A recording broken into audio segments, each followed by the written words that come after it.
জনদুর্ভোগে Bangladesh, crisis manager নেই, একের পর এক ক্রাইসিসে জীবন ওষ্ঠাগত হয়ে যাবে। আমি এই মুহূর্তে বিশেষ করে ঈদ যাত্রা নিয়ে রাজধানী ঢাকা থেকে সারা বাংলাদেশে ঈদ করতে, আপনজনদের কাছে ফিরতে, ওই যে একটা কথা আছে যে নারীর টানে বাড়ি ফেরেন, কেমন হচ্ছে? তারেক রহমানের বাংলাদেশ বলা হচ্ছে, সেই বাংলাদেশের প্রথম ঈদ যাত্রা আপনাদের কেমন হচ্ছে? বুঝতেই পারছেন কেমন হচ্ছে। প্রথমেই আলাপটা শুরু করতে চাই গতকালের নীল সাগর এক্সপ্রেস ট্রেন। গতকাল দুপুরে দুটো নাগাদ লাইনচ্যুত হয়, 9টি বগি লাইনচ্যুত হয়। এই লাইনচ্যুত হওয়ার প্রেক্ষিতে নিহতের কথা শোনা যায়নি, কিন্তু কয়েকশো মানুষ আহত হয়েছেন। এই যে একটা ট্রেন দুর্ঘটনা হলো 2টার দিকে, প্রায় 7 ঘন্টা পরে ওখানে নিকটেই, সান্তাহার থেকে নিকটেই ঈশ্বরদী জংশন, পার্বতীপুর জংশন দিনাজপুরের, 7 ঘন্টা পরে উদ্ধারকারী ট্রেন ওই লাইনটা ক্লিয়ার করতে এসছে। এবং গতকাল 7 ঘন্টা পরে 9টার দিকে, রাত 9টায়, 2টায় অ্যাক্সিডেন্ট হয়েছে, রাত 9টায় উদ্ধার করতে এসছে। কতটা দায়িত্বহীন হলে এটা হয়? সান্তাহার ঈশ্বরদী কিন্তু কাছাকাছি, পার্বতীপুর না হয় একটু দূরে, সেখান থেকে আসতে না হয় একটু সময় লাগলো, তাও 3 ঘন্টার বেশি লাগার কথা নয়, 3-4 ঘন্টার। ঈশ্বরদীটা কি করলো? সাথে সাথে এলো না কেন? এই যে ট্রেনটা আজকে আমরা যে মুহূর্তে ভিডিওটা শুট করছি বা ভিডিওটা নির্মাণ করছি, তখনও এই লাইনটা ক্লিয়ার হয়নি। মানে একবার আপনি চিন্তা করুন, দুপারের যাত্রীদের, ট্রেন যাত্রীদের ঈদ যাত্রাটা একদম ভ্যানিশ হয়ে গেছে। গতকাল যারা দুপারে আটকে পড়েছিলেন তাদের অবস্থা একবার চিন্তা করুন। সংশ্লিষ্ট ট্রেনগুলো থেকে নেমে তাদের বিকল্প সড়ক পথে তাদের গন্তব্যে যেতে হয়েছে। এত বড় ঘটনা, অথচ দেশে কি কোনো সরকার আছে? 1 মাসের সরকার, সরকারের অবস্থা কি দেখছেন? আওয়ামী লীগ সরকার পতনের পর 1.5 বছরের একটা ইউনূস সরকার গেছে। হাড়ে হাড়ে টের পেয়েছেন আওয়ামী লীগ সরকার কতটা প্রয়োজনীয় ছিল বাংলাদেশের জন্য। শেখ হাসিনা কত বড় ক্রাইসিস ম্যানেজার ছিলেন। আজকে তারেক সরকার দেখছেন, তারেক সরকারের আমলে এই যে ক্রাইসিস, উত্তরবঙ্গের ঈদের ট্রেন যাত্রা একদম ভেস্তে গেছে। এই অ্যাক্সিডেন্টের কারণে ট্রেনের যাবতীয় শিডিউল বিকল হয়ে গেছে। সোজা কথা একটা হযবরল অবস্থা। আজকে প্রায় 18 ঘন্টা হতে চলেছে যে ওই ট্রেনটা, ওই লাইনটা এখন পর্যন্ত সচল হয়নি। ক্রাইসিস, এটা একটা ক্রাইসিস। দুর্ঘটনা ঠিক আছে, দুর্ঘটনা হতে পারে, কিন্তু দুর্ঘটনা ম্যানেজমেন্টটা তো খুব বড় গুরুত্বপূর্ণ। কিন্তু ম্যানেজমেন্টের জায়গায় একদম জিরো। রাষ্ট্রনায়ক হওয়া এত সহজ নয়, কিন্তু যে কেউ এসে রাষ্ট্রনায়ক হয়ে যাবে, তাহলে তো ভাই অন্যরকম ঘটনা হয়ে যেত পৃথিবীতে, আমাদের দেশে অন্যরকম ঘটনা হয়ে যেত। অর্থাৎ এই যে ঈদ যাত্রাটা চরম ভয়াবহ খারাপ হচ্ছে, তাতে কোনো সন্দেহ নেই। পবিত্র ঈদ উল ফিতর উপলক্ষে নারীর টানে বাড়ি ফেরা মানুষের ঢল নেমেছে ঢাকা টাঙ্গাইল মহাসড়কে।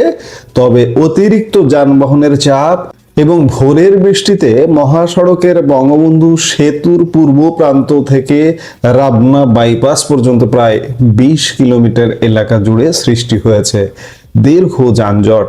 এতে চরম ভোগান্তিতে পড়েছেন উত্তরবঙ্গগামী হাজার হাজার যাত্রী। এমন তো হওয়ার কথা নয়।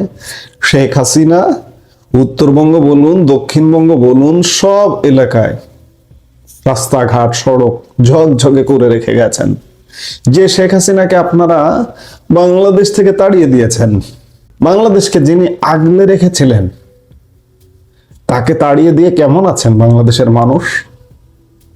ইউনূস সরকারের আমলে তো ভালো ছিলেন না, তাই না? এখন তো তারেক সরকার, মাত্র 1 মাস হয়েছে, এখনো বুঝতে পারছেন না, এখনো হয়তো একটা মোহচ্ছন্ন আছেন। মোহ ভাঙতে সময় লাগবে না, আর 1-2 মাসের মধ্যে মোহ ভেঙে যাবে। যে বাংলাদেশে প্রতিনিয়ত ক্রাইসিস থাকে, আর সেই ক্রাইসিস ম্যানেজ করবার জন্য একজন ক্রাইসিস ম্যানেজার দরকার। সেই ক্রাইসিস ম্যানেজার শেখ হাসিনা। শেখ হাসিনার চেয়ে বড় ক্রাইসিস ম্যানেজার বাংলাদেশে আর কখনো অতীতে ছিল না, ভবিষ্যতে আসবে বলে মনে হয় না।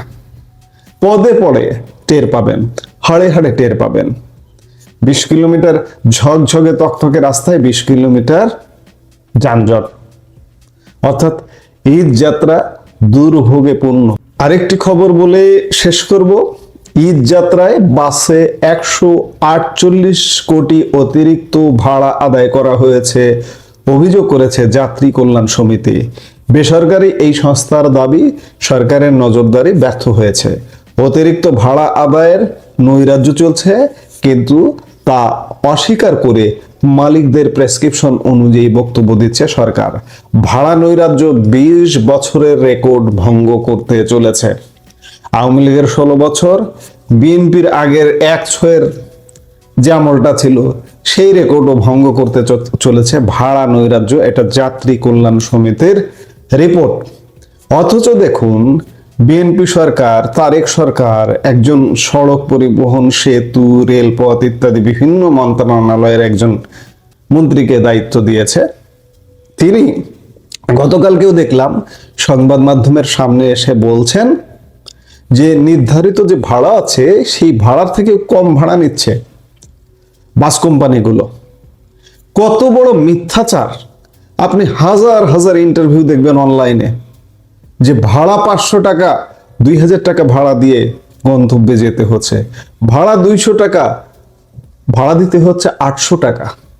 অথচ এই যে তারেক রহমানের একজন মন্ত্রী, কি যেন নাম এখনো মগজে সুস্পষ্টভাবে আসেনি, মুখস্থ হয়ে যায়নি, তিনি বলছেন, তিনি শোডাউন করছেন, যাত্রীদের খোঁজ খবর নিচ্ছেন, ক্যামেরা নিয়ে বাসে যায় উঠছেন ইত্যাদি দৃশ্য দেখা যায় এবং মিথ্যাচার করছেন। আপনি রাতারাতি 1 মাসের মধ্যে একটা স্বর্গীয় বাংলাদেশে চলে এসেছেন যে যা ভাড়া তার থেকে কম ভাড়া নিচ্ছে। বাংলাদেশের মানুষ বুঝতে পারবেন, সামনের দিনগুলোতে আরো বেশি করে বুঝতে পারবেন।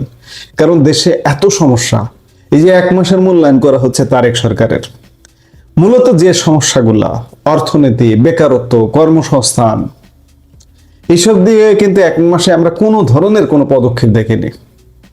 উল্টো খাল খনন, হ্যাঁ খাল খননটা আমাদের খুব ইম্পর্টেন্ট জিনিস, আমাদের নদী নালা ভরাট হয়ে গেছে, সেগুলো উদ্ধার করাটা খুব গুরুত্বপূর্ণ।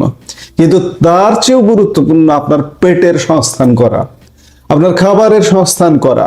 আমরা কিন্তু গত 1 মাসে কিছুই দেখিনি বিধায় আগামী কয়েকদিনের মধ্যে, আগামী 2-1 মাসের মধ্যে ইউনূসের যে অবস্থা, ইউনূসের সময় প্রতি মুহূর্তে যেমন খেয়াল করেছেন, মনে করেছেন, স্মরণ করেছেন যে আমরা আগেই ভালো ছিলাম, আগামী 2-3 মাসের মধ্যে এটি টের পাবেন, এতে কোনো সন্দেহ নাই। মানে আমি মনে করছি যে ঈদ পরবর্তী সময় থেকেই আপনারা বুঝতে পারবেন। তারেক সরকার শপথ নেওয়ার সাথে সাথে পবিত্র রমজান মাস এসে গেছে।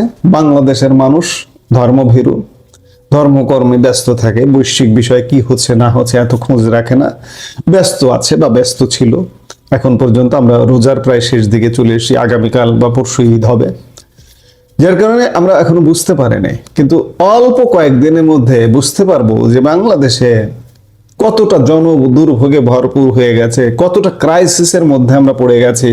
এবং এই ক্রাইসিসের যদি ম্যানেজার না থাকে, এই যে গতকালকের ট্রেন দুর্ঘটনা, এটা যদি আওয়ামী লীগ সরকার থাকতো বা শেখ হাসিনা থাকতো, পুরো একটা কন্ট্রোল রুম খুলে বসে থাকতো যে কি হচ্ছে, প্রতিনিয়ত আপডেট অবস্থা জানার জন্য প্রতিনিয়ত শেখ হাসিনা খোঁজ রাখতেন। প্রধানমন্ত্রী তারেক রহমান সেখানকার ডিসি এসপির সঙ্গে কথা বলেছেন, এতটুকুই। কিন্তু এই যে রেলপথ মন্ত্রীর কোনো হ্যাটস্যাট নেই, আমরা দেখিনি। ক্রাইসিস আসবে প্রতিনিয়ত, আমরা ক্রাইসিসের মধ্যেই থাকি এই বাংলাদেশের মানুষ। কিন্তু বারবার বলছি, একজন ক্রাইসিস ম্যানেজার, সেই ক্রাইসিস ম্যানেজার শেখ হাসিনা। শেখ হাসিনার অভাব আপনারা আবারও অনুভব করবেন খুব শীঘ্রই, এতে কোনো সন্দেহ নাই।